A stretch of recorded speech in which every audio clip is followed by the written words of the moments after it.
Hello, my friends at SeemsGoodMagic.com. This is Travis Sowers, and it is time to enjoy the Holiday Cube. So just a quick warning. Good morning, Dutch. It's good to see you. Dutch is not the warning. When it comes to Holiday Cube, I'm kind of looking to have some fun. So I'm usually trying to make the right picks, consider curve, all of these things when we're doing Shadows drafts or whatever the current format is. I take that off a little bit as we go into Cube for the effort of maybe we can do something cool. Now maybe what we can do cool is play an aggro deck and destroy everybody. It's not quite as likely in Powered Cube, but I'm more likely to go for the cool combos and the cool plays in this format than in others. And Dutch is screaming for some reason, not really sure why, but we'll jump in here in just a minute. Just wanted to let you know that that is a little more likely here than in Shadows. Unless, of course, it's the first Shadows where I did the crawling sensation thing. But, I mean, I had to try it, right? Alright, so first, you look for the power. And this is a place where I would probably consider taking something like Show and Tell, because you can have a lot of fun with it. Dutch is, of course, saying we should take a Johnny. Right, Dutch? Yeah, we need the cat. It's a pretty easy basalt monolith for me, though. It's colorless. It makes a lot of money. It makes a lot of mana, and it goes pretty deep. If you can get the guy that gets like +1/+1 when something untaps, I have infinite killed people with that. It's not as much fun as the other cards, which I guess contradicts a bit what I just said. So sorry, everybody saying take the Goblin Welder, take the LED, take the Show and Tell, but it's a safe pick to start because most decks are going to want to take advantage of big mana. And while not the most fair way to get big mana in this format, it is a way to get big mana. Shackles is also good too, but I'd rather just have a bunch of mana if we don't know what we're doing yet. Alright, so I think Pack Rat may actually be reasonable. I'm taking Karn up 100% of the time. Like if we're going to play a big mana deck, here's a reason to have big mana. You can eat their hand, you can eat their board, and like a sub goal of this video will be, can we restart the game? Because I certainly want to. I'd also love to have Spirited Labyrinth and stuff, but there's no reason not to just take Ramp, colorless Ramp, and a colorless Planeswalker. Like that's a great target. It's neat that Seasons Past is in the cube. That's pretty cool. It's cute. Yeah, if I get to start with Basalt Monolith and Karn, even if it's Powered Cube and we don't have any power, I'm alright with that. Well, hello there, Mishra's Workshop. How are you? There's also a Tinker here, which these kind of both want to be in the same deck. But you want to talk about getting a lot of mana out. Gosh, it's like, do you want to play a cool combo? Do you want to take the Deceiver Exarch and see if the various cards that combo with that come around? Because that's a fun way to win a game too. I kind of like Tinker as like, I'm going to want to pick up obviously Moxes and Signets and things like that if we see it. And everybody's blue in Power Cube, right? Like the Workshop could be really fun. God, they both kind of go in the same deck. Maybe somebody won't recognize what the busted things you can do with Workshop. Like this is a speculative pick. Very speculative. Womp womp womp. This pack much less exciting. It kind of makes me want to take the Pestermite and leave ourselves open to have Kiki combo as well. It's also an interesting way to like get a free creature in play and untap your Basalt Monolith and stuff, but meh. It's pretty bad. Like we're not going to want to brainstorm unless we get a bunch of fetch lands to shuffle stuff away, or we have some reason to want to cantrip. Yeah, I think this is a Pestermite of Sadness and move along. Glenelindra Archmage is pretty amazing. Yawgmoth's Bargain is pretty amazing. Gaia's Cradle could do a thing if we were a little more green than I am right now, and I don't mind Frantic Surge. Like, it's just a card that lets you loot. It's kind of faithless looting for free. I'm more interested in that in a combo deck, which we're not quite yet, but we could be. Whereas Glendalindra is just kind of solid. I thought we were going into this colorless ramp spell, but what we've kind of ended up doing is going into a nothing ramp deck, which is not really a place I want to be. Can try to get into green, but I'm just going to take this and we'll see where we go. People are taking the artifacts at the proper rate. Right, so now I have another question of here's a lodestone golem. There's still plenty of artifact shenanigans going around, and we could go for that. Like, that goes in a deck with Tinker. Even Pestermite is fine. There's also a Path, a Windswept Heath. Like, fetches are always good, and a Daze. Like, I've kind of got two decks we're going down, where Pestermite goes in one, Basalt Monolith and Basalt Monolith goes in all of them. I'll hedge a little bit and take the Lodestone Golem. If indeed artifacts are open, we might could have some fun here. And it looks like we're seeing Mana Elves, but here's a Hangerback Walker. Like, if I take this and that Workshop comes back, I think we're just in business. Also, this is fine to sacrifice to Tinker to go find something. I can do that. Alright, Tezzy. Tezzy works. Right? This is the look at the top 5 cards. You get an artifact. Turn an artifact into a 5/5. Drain them. I like what's happening here. So maybe we can be blue-black artifact shenanigans. I like a lot of these cards too. Like Wall of Roots would be good if we're going to go all in on Karn, but I think I'm in artifact shenanigans. And, you know, this is not a bad card for artifact shenanigans. And then the next pack is the Workshop, I think. Or maybe it was the one after. Can we go infinite with that? I don't know if the cards are in the format to go infinite with that.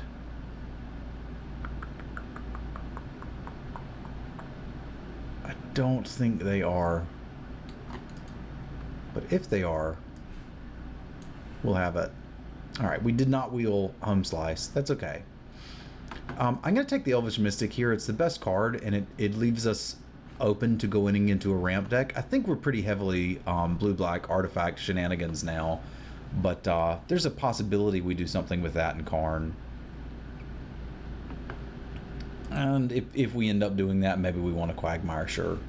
I don't mind dual lands. I usually pick them higher than I am today, but here we are. You know, I don't mind this as a sideboard card. If we end up in the black shenanigans, which I think we will. Huntmaster's pretty good. I don't want it for the deck, but and Sheoldred, we'll get a little more ramp. We might do something with that. Usually she goes in a reanimation shell. I think we've got some interest in that already. So this is a fun pack. We've got Rofalos, we've got Living Death. I mean, we're pretty far away from doing Living Death shenanigans. There's a Mindslaver, which if we had more artifact ramp, I'd say would be good. I'm probably just going to take the Signet. I could see an argument for taking Rofalos. The problem is our deck is not going to be huge forests, and you kind of got to be like 10 forests to want him. I mean, it's a powerful card, but like the Azoria Signet, we're just happy to have in the deck. It's going to mess up our mana a little bit, but... And we've only got one lockdown piece. The fact that I'm playing Tezzeret, though, means I should just take the artifact ramp. Like, I'm not going to see any more of that. And I don't have a compelling reason to be green currently. Treachery is one of the best cards in most cubes. Thran Dynamo is pretty exciting. Lotus Cobra is a reason to be green if you can find the fetches to go with it, which we haven't yet. But I don't see how you don't take Treachery. Steal their dude, get your mana back. Bribery is the only thing I like better. I guess if somebody's killing you without creatures, it's not particularly good. There's no guarantee that we're actually going to play Sheoldred. I mean, we could, but... If I take the Thran Dynamo, we could. I'm actually not sure which of these is a better pick. Like, I'm kind of drafting in a way that wants to see an upheaval. Kozilek would be fun too. God, if you don't take treachery, there's something wrong with you. Just take the treachery, Travis. Just take the treachery.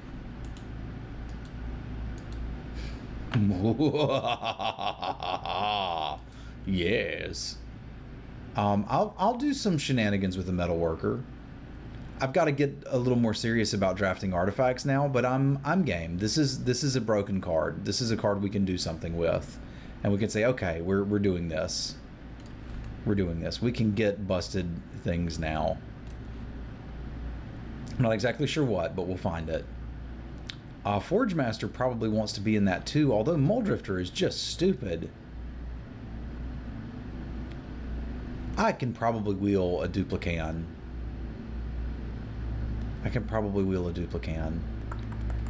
Ponder's good too, just something cheap and early to interact with. You know, maybe that's what I'm supposed to take, is just take Ponder, smooth out my mana, smooth out my draws. Like, I don't have a big busted artifact to get. I'm thinking I might wheel that Sphinx of the Steel Wind, which I probably should have talked about.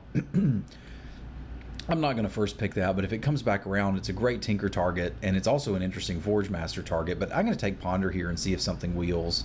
I'm not going to be like, I'm never going to be like, oh my god, I wish I didn't have so many 1-drops that interact with stuff. What the heck does this do? Can you grab keep, starting with you, vote for Carnager Homage. So I sacrifice it, destroy all non-land permanents, or I draw a card. But it's got a way to turn. So it's sort of like a Nevinyrral's Disc, because I basically get to pick which happens, right? So I'm either drawing cards or blowing stuff up. I mean, that seems fine, but an Overflowing Chalice just seems better. Like, if this is what we're doing, I want this in my Metalworker deck. Dig Through Time is cool. It gets a lot worse when you're casting permanents. I think I might want Remand. Rouse Zarek can probably do some fun things too, though, if I can get the mana fixed. Through the Breach is interesting as well. And Dragonlord Silumgar is just fine. That's probably better than a Sheoldred in this format, to be fair. I should just take that and not screw with my mana too much. I want more artifacts, though. Nikki B? Is there a chance I can play Nikki B?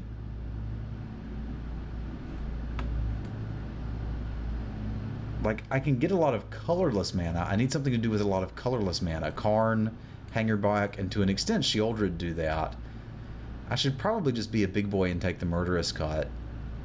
Because, like, sometimes your opponent's going to cast a creature and you're going to want to kill it. It does suffer from some of the same problems, though, that Dig Through Time does, and that it's going to be difficult to cast on the cheap, but... Well, hello there, Inkwell. How are you? There is a Kiki-Jiki. We do have a Pestermite. We're pretty far off from making that happen. I'm probably going to run the Pestermite, but I might not. I want something big to go get with Tinker. Let's take an Inkwell. Drafting a hot mess, and I like it.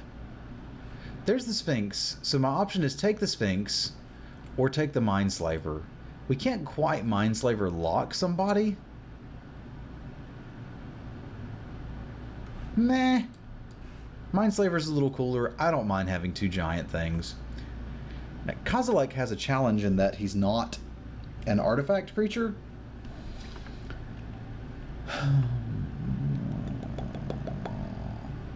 But I'm a monster. Get out of here, Sheoldred. And this guy can be a galactic pain in the booty. And there's virtually no chance we get an Isochron Scepter going. Take that against another control deck. Wield the Forge Master, Frog Master, and the Duplicant. So what's my actual artifact count up to? 1, 2, 3, 4, 5, 6, 7, 8, 9. It's not actually that high. We're going to need more artifacts. I'm going to take Duplicant, but I'm wigging out there. It probably should have been Forge Master. Let's hack this. I don't think I'm going to be able to pull off either of these. But sure. And sure. I mean, that's an artifact. So there's no excuse to have bad mana in cube. So I have no excuse for why I have bad mana in cube. I really shouldn't, but here I am, and I do. I'm just going to put these in the pile of absurdly high casting cost things so that we can make this a little bit more viewable for you guys. So again, looking for power. You don't always get power. We certainly don't here, except for that Tolarian Academy. Can I bust that? Because, like, Damnation's going to be good. Recurring Nightmare is absurd. And we've got some things to go with it, like we can Baleful Strix, etc., etc. But if I'm not going to take the Academy, I don't know what the hell I'm doing. Like, the whole point was... God, that Kiki deck would have come perfectly together if we just forced that. It's not really my style to force anything, though. Yeah, if I'm going to play the Artifact deck and not take the Tolarian Academy, I don't know what's wrong with me. Like, just take it, dude, and move along. We're not going to be short playables. Probably not running the Pestermite at this point either, but... Like, we've got outs to tinker into just stupid stuff. Well, there's a Reanimate. That's a little interesting. Just to build your own Cryptic. I mean, Mog's Diamond could be okay. I mean, it sort of plays nicely with Murderous Cut. It gives us an artifact. We can, like, take advantage of the artifacts. This is not really the pack I wanted. It may be the pack I deserve. It's basically, do I want to take Reanimate and see if we can build a backdoor reanimation plan, which is not actually that hard. It would just take a couple looting cards, which I would already value relatively highly. Or do I want to take something like Mox Diamond and kind of gamble on that paying off? Again, if you're going to play the artifact deck, you should just take the artifacts, dude. I think I'm going to go with that because, like, we've got a consistent theme that I'm going for here. Let's see if we can pull that off. All right, well, Tezzy has some thoughts about what you're doing. Go find an artifact. Untap 2 artifacts. What do we have that we might want to untap? Oh, I don't know. A Metal Worker. A Basalt Monolith. I realize the Lodestone Golem's going to hurt us a little bit, but it should hurt our opponents more than it hurts us. So Heartbeat is Spring. Apparently Storm's in here, although I haven't seen any of the Storm payoff cards. And Oracle of Moldiah kind of makes me wish we'd just been green, but I'm alright with that. Ooh, Signets, and Bribery. I did say that was the one card I like more than Treachery, because this is just go get their best card and play it and they die. I guess there's your Storm card. Oh, that's funny. I'm not passing Bribery. It's not passable. I want both of those Signets, even though they're mostly off color. I don't care. Yeah, there's an Enlightened Tutor. That's cool. Hero's Downfall is neat. Makeshift Mannequin is cool. I mean, if you need to display something in your store, but get bribed. Oh, if only we'd seen this sooner. We could have done things, and it would have been great. So I'm again just done on big things to ramp into. I don't need to get excited about that. I need something small that we can play and interact. Unfortunately, there's not really anything here.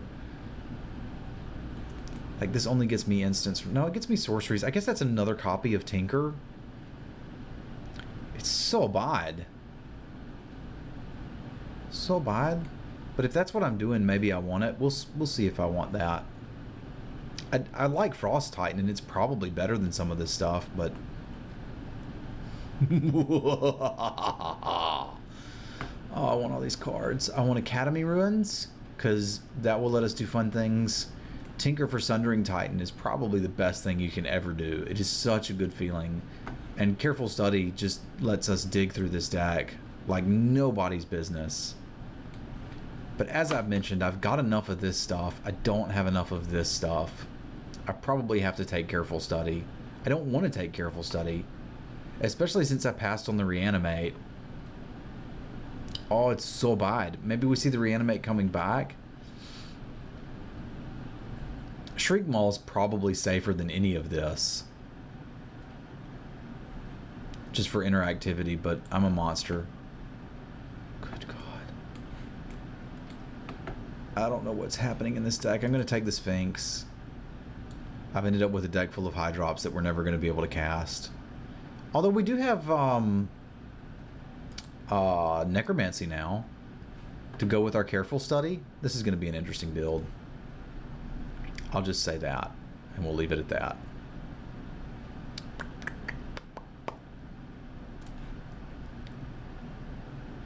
And somebody passed us a Recurring Nightmare. Okay. I think I can make something happen here. And Reanimate. We now have an artifact combo crazy deck. Necrotol, I don't know if you're good enough to be in the main, but you might be. And a Mannequin 2. Okay, and I have bad mana. I shouldn't have bad mana. There's no reason for me to have bad mana, but here I am with bad mana. I don't think we're going this deep, but if they're going to give me 3 premium reanimation spells late, and I've already drafted all these fatties with the idea that I'm going to ramp into them, like, I think now we're playing Artifact Ramp Reanimate. Because, like, all of these guys are just as good reanimated. Well, I guess maybe not Sulamgar, but like, these guys are just fine whether you Tinker for them or Reanimate for them. So we need to make sure we have enough combos for Tinker, enough artifacts for the Zemetelwuka. And I think we can actually do this. And I don't know if that's getting in there. It might. God, they're just giving me everything you could ever want. I don't know why I'd want to put something back, but I guess I could. I think this should have been Pat Sajak on the art. I mean, it's the Magus of the Wheel. At least Vanna White. Alright, so there's 2 combos working at cross purposes in this deck. So let's see what's going on. So you can reanimate him. He's not really as great if you do. You kind of want to ramp into this dude. So let's do an artifact count for the Metalworker. I'm not playing the Putrid Imp. Like, we know that's not happening, right? So just pure artifact count goes up first. Like, Kozilek's not. These guys are not. Necrotol's not. 1, 2, 3, 4, 5, 6, 7, 8, 9, 10, 11. So that means I should have 2 artifacts in my hand on average for the Metalworker. I think I like that. That means I can't cut any of these artifacts. So things I want to ramp into are probably going to be these. Well, I guess the Sphinx goes in that pile too, and this goes in that pile. So we could probably start trimming here, here. Probably don't need Tezzeret the Seeker, although it lets me go get anything I want, right? Like, it's going to go get my Chalice. It puts it on the battlefield, though, so putting the Chalice on the battlefield isn't all that hot. That's pretty bad. It can go get me a Signet or a Strix. Necrotol's pretty cool to loop with Recurring Nightmare, but maybe I don't need it.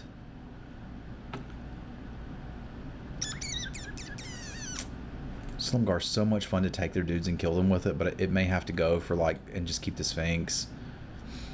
Maybe side it in against somebody that's playing a lot of Planeswalkers. Like, this is so good against everybody. Like, the decks that are trying to beat you down, they can't stop it. It's 6/6 Vigilance, First Strike, Lifelink protection for most of your deck. So I don't want to cut Tinker. I don't really have a great way to get stuff in the graveyard, do I? No. So I'm playing all these reanimation spells. And how am I doing that? We were going to do it off of 1 copy of Careful Study. So maybe what we can do is just trim a little bit of this crazy reanimation package, because it's not going to work. Like, some of them are good enough that you just keep them. Like, Necromancy and Recurring Nightmare are just good. Yeah, this kind of does everything that Necromancy does. I think I like the lodestone golem still.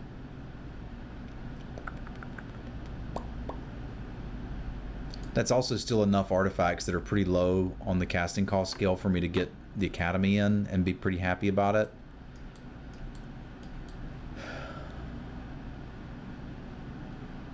Because, like, now that I think about it, we don't really have a great way to start getting dudes into the graveyard. Although, like, Baleful Strix will die. What does our mana spread look like here? It's starting to look reasonable. It looks like I'm a monster is what it looks like. Okay. I am a monster. Nah.